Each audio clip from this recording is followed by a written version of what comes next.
18. Isaiah 45, 17 to 18. In the book of Ezekiel, chapter 20. We'll be looking at verses 33 to 38 and verses 42 to 44 in Ezekiel chapter 20. Then the New Testament, Romans chapter 11. Romans chapter 11. In fact, let's go to that one.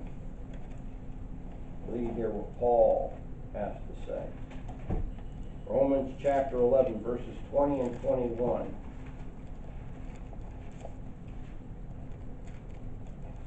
And the very first verse in chapter 11 says, I say then, hath God cast away his people? God forbid. For I also am an Israelite of the seed of Abraham, of the tribe of Benjamin. But go to verses 20 and 21. Well, because of unbelief, they were broken off, and now standeth by faith. Be not high-minded, but fear. For if God spared not the natural branches, take heed lest he also spare not thee. What else I'm looking for? Down real quick. Yeah, verse 26. And so all Israel shall be saved. As it is written, there shall come out of Zion the deliverer, and shall turn away ungodliness from Jacob. For this is my covenant unto them, when I shall take away their sins. That's important. Okay. Remember when John started preaching, and he told them to be baptized for the remittance of sin. Okay, sins that have been laid aside. Okay, God did it. He laid aside their sins when he was bringing them into the land back with Moses. Remember when they were going in and Balaam's trying to curse them? God won't let him curse them. He say, I've not found iniquity. Okay, in Jeshurun. Okay, and you're scratching your head saying, hold on, I just read all this stuff back here about how miserable and rotten and stubborn and God says, I found no iniquity. It's because he remitted their sins. Okay. He did it again when they came back into the land under Ezra and Nehemiah. He remitted their sins. Okay, and what resulted, they were trying so hard to keep from, that they started adding stuff to the law. You got your Pharisees and your Sadducees that come on Christ's time. They remit the sins. God remits their sins again when Christ comes to the first advent, offers them the kingdom again. Okay, they reject it. It's going to happen again when Jesus Christ comes back at the second advent. Remit their sins.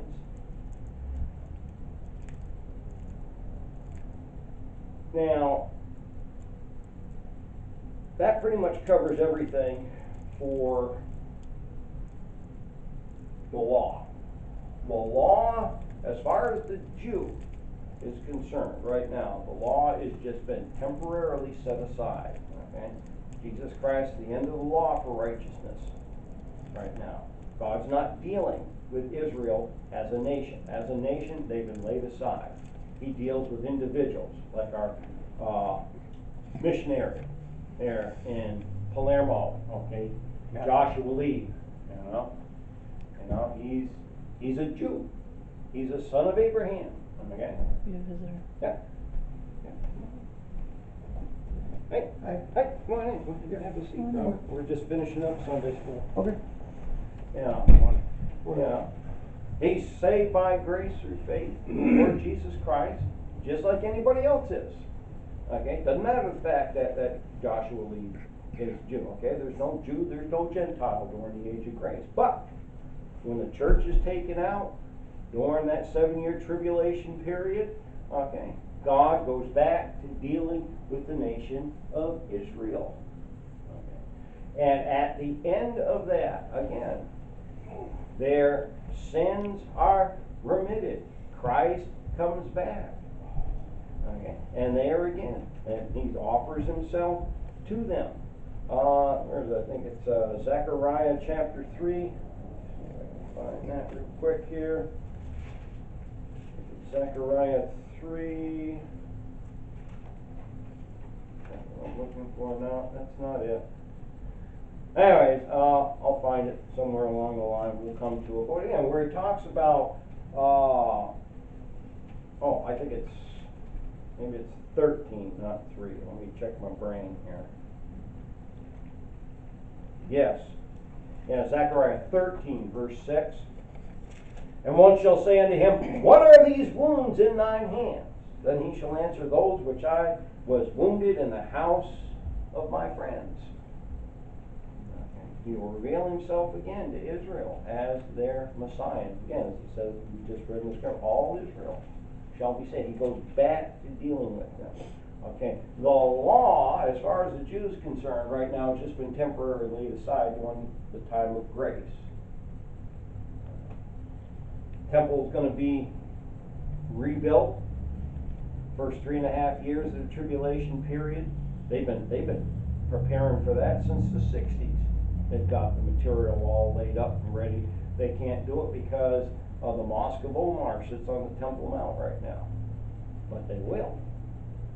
Okay, and they're going to, and on the day they go to dedicate it, okay, the one who sponsored them and allowed it to happen, the Antichrist, okay, Satan enters into him. He becomes the beast. He seats himself in the Holy of Holies, declares himself to be God. And the last 3.5 years of the tribulation period, Jacob's trouble, the great tribulation. All right, we're going to stop there for Sunday school for today. Anybody have any questions, any comments, anything that anybody wants me to read for them? When they were in the desert, Yeah. didn't they make a false god? They made Aaron Yeah. make it? Yeah. I thought so. Yeah. Because the Yeah, cartoon the I calf. told you I watched, they showed that, and the Lord sucked it up into the earth with that. Who's that guy's name, the one always complaining? Give Well, us that man. ain't scriptural, bro. That didn't happen. Yeah, okay. Yeah. I didn't think that part Touch did. TV off. Yeah. Too much Well, garbage there, bro. that's why I try to read Exodus over and over, Yeah. so I can see the Well, right that's way. it. No, but yeah, they made the golden calf. Yeah. They made the golden calf. No, what happened with the golden calf when Moses came down, okay, with the 10 Commandments, he broke the 10 Commandments. Yeah. He saw what they were doing, threw them Yeah. down, broke those, then he took the golden calf and he stamped it into dust. Into dust, Put right, it in yeah. water Yeah. and made them drink it. Ah, okay. That's what happened there. I didn't think the earthquake part happened where they sucked him up. No. Well, that's why, I wouldn't take anything from No, TV. I don't take it.